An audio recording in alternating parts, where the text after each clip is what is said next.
Welcome back, everybody. I'm Todd. I'm Jim. We're Performance Pinewood. And Todd's going to talk about a few things in regards to axle prep. Yeah, today we're going to talk about what you need to do with the axles that you get either in your BSA box or some aftermarket axles. The first thing to note on a BSA axle is these come with some grooves in them, and I know it's too hard to see on this video. They've got grooves and they've got burrs, and you're going to want to take those out, and you're going to want to try to get this as smooth as possible without taking too much out, right, Jimmer? Yeah, I mean, at the end of the day, you're looking to make this axle, like Todd said, as smooth as possible with removing the least amount of material possible. You can address the grooves sometimes with a fine file, and then you move into where you want to use sandpaper. All that sandpaper is wet and dry. You want to use it wet. You want to start with a BSA axle at about 400 grit. If you're going to use aftermarket axles, you probably want to start at about 1,000. With either axle, you're going to end up finishing, your final sand is going to be some sandpaper grit north of 5,000. And then your final step is to use a polish. Yep. And this all can be done with a simple hand tool. Yeah, I'm going to chuck this up right here quick. We like to use a power drill. We just chuck up the axle. One person can do this real easy.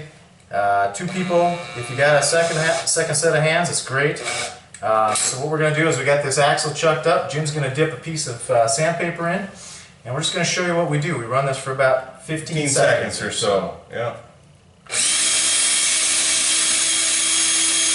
Okay, so that's what you do for about 15 seconds. You go through the various stages of sandpaper, and when you're done, you wipe the axle off, and then you're actually ready for polish. I will throw a footnote out. If you've watched our series of videos, we talked about bent axles.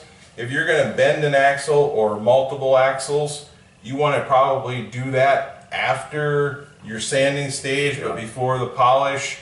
To sand a bent axle, it's difficult. It's murder on your fingers if you're using this drill. So the last step after the axle's been sanded through all the stages is to take some polish, put it on a piece of leather. We found leather that polishes it up really nice, so that's our preference here.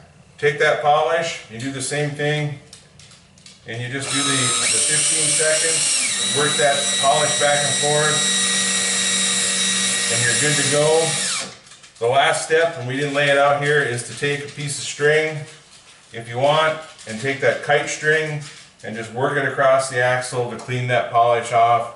And then you clean the axle with soap and water or alcohol. If you use alcohol, you want to make sure that axle is completely dry and clean of alcohol before you move on to the actual graphite step, the graphite prep, which we'll cover in another video. You'll want to make sure, if you're not going to be doing your final prep right away, you're going to want to make sure you store these in a clean, dry place so that they don't get contaminated at all. The contaminants on the axle will cost you speed. That's what we got on axles. You bet. We'll see you race day. Thanks.